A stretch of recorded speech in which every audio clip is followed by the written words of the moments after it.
Eu já sei, eu já sei. Eu vou me dar muito mal com esse vídeo aqui. Muito provavelmente vou ser muito xingado nos comentários e as pessoas vão, de certa forma, me cancelar na torcida do Fluminense. Mas não tem jeito.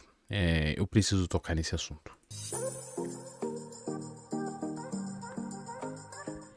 Alô, torcida tricolor, meus queridos e amados amigos, tudo bem com vocês? Eu espero que sim, espero que você esteja bem. Vamos analisar esse empate Fluminense e Cruzeiro, tá?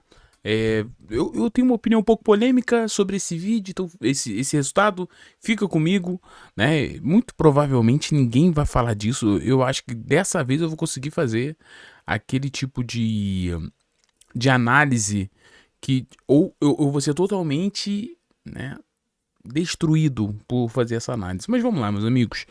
É isso, o Fluminense empatou, né? Com esse empate, pessoal, a gente tem o Fluminense em terceiro, voltando para sua posição, né?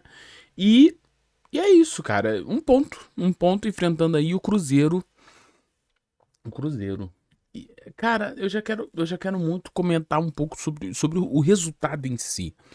Tá, antes de entrar no assunto mais polêmico desse vídeo, é claro que eu vou deixar esse assunto mais polêmico pro final, porque aí talvez a pessoa que chegar no final desse vídeo ela vai ter um pouco mais de mente aberta pra gente poder conversar. Talvez eu sei que já tem gente pegando a thumbnail e já tá digitando: "Ai, Thiago, você é ridículo, você não merece". Tá, beleza. Mas vamos lá. Sobre o resultado, pessoal, vai a primeira bomba aqui desse vídeo, tá? Eu não achei o resultado ruim, não. Eu vou confessar pra você que eu não achei esse resultado ruim. Isso tudo por causa do contexto que nós estamos agora, né? Como que o Fluminense jogou contra o Cruzeiro. Pelo menos eu vou tentar citar o porquê que eu acho que esse resultado não foi ruim, apesar do Fluminense estar vencendo, né, sem, assim, a maior parte desse jogo.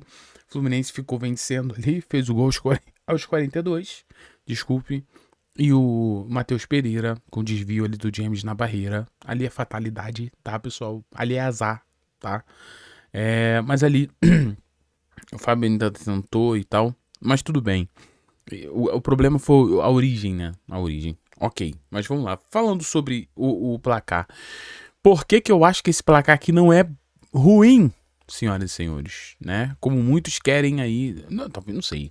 Tô gravando esse vídeo, não vi análise de ninguém, mas primeiro, o Cruzeiro tem um ótimo time.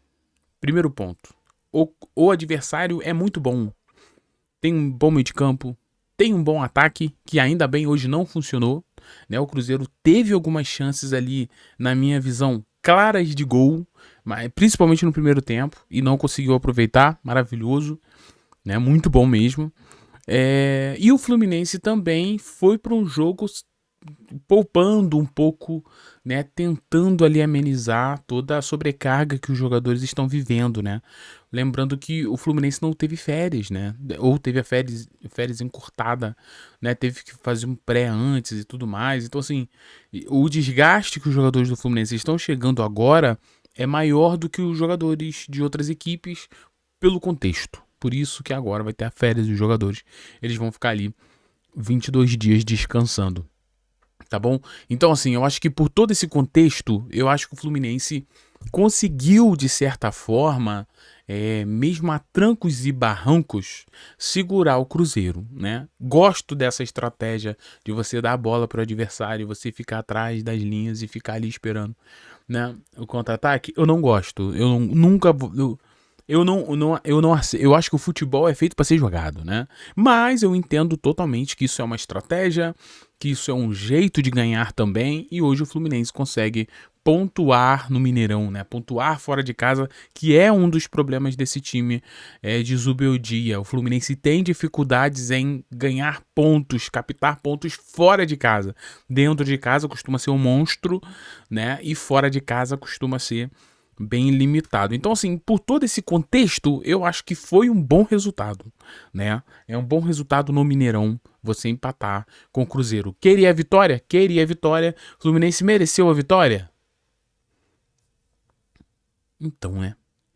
Eu acho que no fim das contas o resultado de empate acabou sendo um resultado meio justo. Falei que eu vou apoiar nesse vídeo, né? Mas eu achei bem. ok, sabe? Eu não acho que o Fluminense apresentou tanto pra vencer o jogo. Acho que o Fluminense foi inteligente em certos momentos, contou ali com um talento exclusivo de JK, né, para fazer um belíssimo gol, contra-ataque, mostrou força, mostrou velocidade, habilidade ao driblar e finalização ainda do JK. Gol muito legal, muito legal mesmo do JK para esse estilo de jogo. Ah, eu quero esse estilo de jogo. Então, você precisa de um centroavante de mobilidade, né? Talvez o Boanga encaixaria perfeitamente nesse estilo de jogo, tá bom? Tá, beleza. Ponto. Não acho um resultado ruim, tá? Agora, teve coisa que eu gostei nesse jogo. Vamos lá, pessoal. Eu sempre digo aqui que o futebol ele não é feito de acertos, tá? Quem acha que o futebol é feito de acertos é maluco. O futebol é feito de erros. O que faz o resultado é o erro, não é o acerto. Ah, não, Thiago, você tá louco. Claro que é o acerto. É o erro, sabe por quê? Porque se os dois acertassem, todo jogo terminaria empatado. Então, você precisa do erro, né? O erro faz o jogo acontecer. Então, vai errar, né? Os jogadores vão errar passe, vão errar cruzamento, vão errar na marcação, vão errar movimentações. Isso acontece em todos os jogos, né? Com todos os jogadores, o mais craque do mundo, o Lionel Messi, o Pelé, o Garrincha, já erraram passe, né? E já fizeram jogos ruins, tá? Ok. Por que eu tô falando isso? Julian Milan, tá? Pra mim, muito legal a partida dele, apesar do erro capital, tá? Da falta, né? O Julian Milan, ele é um zagueiro muito agressivo, né? Então, assim, fazer aquela falta ali, pô, no começo da área, bem de frente, aquela falta ali é tudo que o Matheus Pereira quer, tá? Então, assim, você tem que evitar isso. Ele errou nesse aspecto, mas vale destacar as valências de Julian Milan nesse jogo. Mostrou velocidade, mostrou boa marcação apesar desse erro e mostrou bola aérea, que talvez seja o grande problema do Fluminense. Julian Milan, tanto defensivamente, conseguiu tirar algumas das bolas e também ofensivamente, quando o Fluminense precisou dele lá na frente, ele, na grande maioria das bolas cruzadas na área, né, na bola parada, o Julian Milan tocou na bola. Tu reparou isso aí? Então, mostra que é um zagueiro que sobe bastante e tem essa característica. Eu sei que o Freitas será titular muito pela teimosia do Zubeldia, se não for vendido, tá? E se não for vendido, fica ligado no canal Hora do Flu, que em breve tem informações. Mas assim, Freitas é o preferido de Zubeldia, mas eu acho que o campo já aponta. Se tivesse que apostar em alguém, eu apostaria ali no Julian Milan, tá? Até pelo momento dele. O momento dele é muito bom, diferente do Freitas, que já teve bons momentos no Fluminense, hoje vive um mau momento. Diferente do James, que também já teve um bom momento no começo do ano e agora também vive um momento ruim. Outro contexto que eu trago e acho que esse resultado foi bom pelo nosso sistema defensivo, né? O sistema defensivo do Fluminense é muito limitado, né? Muito limitado. Você vai enfrentar o Cruzeiro no Mineirão com um poder de ataque interessante, é difícil de segurar, né? E você consegue, né? Você conseguiu. Tanto é que o erro do Fluminense, ele acontece, quer dizer, o gol do Cruzeiro acontece num erro dois erros seguidos. Julian Milan não pode fazer aquela falta e na hora de subir, James encosta na bola, desviando ela para dentro do gol, né? Qual é o movimento correto ali, né? Ou para cima ou para fora do gol, tá? Não para dentro, né? Esse movimento para dentro você vai desviar, né? E vai matar o seu goleiro. Então assim, foram erros, tá? Só que tem uma questão aqui que eu acho que a gente precisa conversar, tá? A importância do camisa 5, marcador. Não camisa 5, Facundo Bernal. Vocês repararam que o Matheus Pereira teve uma dificuldade incrível no jogo de hoje? Pô, não, Thiago, não reparei. Aí é típico de pessoa que faz assim, né? Eu vou assistir a análise do canal tal. E o canal tal falou que o Bernal tá horrível. Então eu assumo pra mim que o Bernal tá horrível. Não tô falando que o Bernal tá maravilhoso, não, tá, gente? Tô falando que o Bernal tem seus problemas. Só que no jogo de hoje, o Bernal ficou no cangote do Matheus Pereira o tempo inteiro. Matheus Pereira teve dificuldade. Matheus Pereira é muito talentoso, mas teve dificuldade. Cara, Bernal marcou muito ele hoje. Então, assim, viu como quando você tem um camisa assim com cabeça de área, eu gosto quando vocês falam isso nos comentários, cabeça de área, porque eu me sinto menos velho quando a gente fala cabeça de área. Hoje a molecada não sabe o que é cabeça de área não, pessoal. Vocês sabiam disso? Eu falo, cara, o cabeça de área. Cara, cabeça de área, mano, você tá louco? Então, esse cara, essa função, ela é crucial para você defender uma zaga. Hoje, com o Bernal destruindo as jogadas, você força o Cruzeiro a ir para as laterais. E nas laterais você tem, querendo ou não, uma dobradinha ali, né? Entre o ponta e o lateral e dificulta, né? A criação do Cruzeiro. O Cruzeiro tem jogadores interessantes, como o Gerson, né, o Matheus Pereira, que podem ali criar com facilidade pelo meio, mas não criou por causa do cabeça de área. E aqui eu não estou falando que eu estou defendendo a utilização do Bernal. Eu estou defendendo a contratação do Guido Rodrigues, né? Ou do Fabinho, que seja. Fluminense precisa desse cara, hein? Se a gente quer que a nossa zaga melhore, nossa zaga vai melhorar quando a gente tiver esse bom camisa 5, né? Hoje o jogo, pra mim, ficou muito claro. O que não ficou muito claro é aquela teoria, né? Do Savarino de meia, né? Hoje parecia que o Savarino estava jogando como segundo atacante em certos momentos, né? Você tinha um 4-4, um 4-4-2, né? Assim, ó, assim mesmo. Você tinha Savarino e John Kennedy fazendo o primeiro combate, você tinha Soteldo marcando junto com Arana na dobradinha e você tinha Serna e o Guga. No meio de campo, o Martinelli desenvolveu um pouco mais ofensivamente e o Facundo ficava quebrando aqui, né? Então, assim, eu gostei disso, cara. Eu acho que o Fluminense já jogou assim. Muita gente já falou, não, o Fluminense sempre joga assim fora de casa. Pode ser. Mas hoje ficou bem claro isso, né? Até porque o Fluminense deu a bola ali para que o Cruzeiro tivesse mais a liberdade da criação. O Fluminense mordia no meio de campo, roubava aquela bola e saía em velocidade. Teve lance importante com o Serna no começo do. Eu não tenho mais paciência pro Serna, tá? Eu sei que vocês amam o Serna. Eu acho muito carismático o Serna também. Mas eu tenho muita dificuldade com o Serna. Muita dificuldade com o Serna hoje em dia, né? Acho que o Soteldo também é caríssimo para o que ele entrega. Aí aqui já é custo-benefício, tá? Não é questão de, o Soteldo. Não, não. É custo-benefício. Quanto que ele custa? Cara, o Soteldo tem salário na casa de 1 milhão, se eu não me engano, é mais. Eu posso estar falando uma besteira aqui, tá? Mas é por aí, 1 milhão ou mais. E você tem um cara que, um cara ganha 1 milhão ou mais, meu amigo. Ele tem que entregar muito mais do que o Soteldo vem entregando. Mas, tirando isso, eu confesso pra vocês que esse resultado foi bom. Agora, gente, a gente precisa falar do elefante na sala, tá bom? E aqui eu vou falar com todo o cuidado do mundo, porque eu sei que isso aqui pode acabar com o meu canal, né? Mas eu preciso falar isso pelo bem do nosso Fluminense. A gente precisa aceitar que o ciclo de Germancano, Samuel Xavier, outros jogadores também, mas eu vou citar eles dois que entraram hoje, acabou, gente. Assim, é difícil falar isso porque o Germancano pra mim é incrível. É incrível.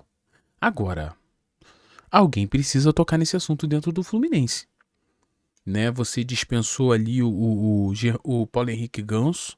E eu vou te falar, tá? Paulo Henrique Ganso hoje, de Samuel Xavier e Germancano, ele ainda era o mais útil. Né? Então, assim, hoje o Germancano, ele tem dificuldade em todas as frentes.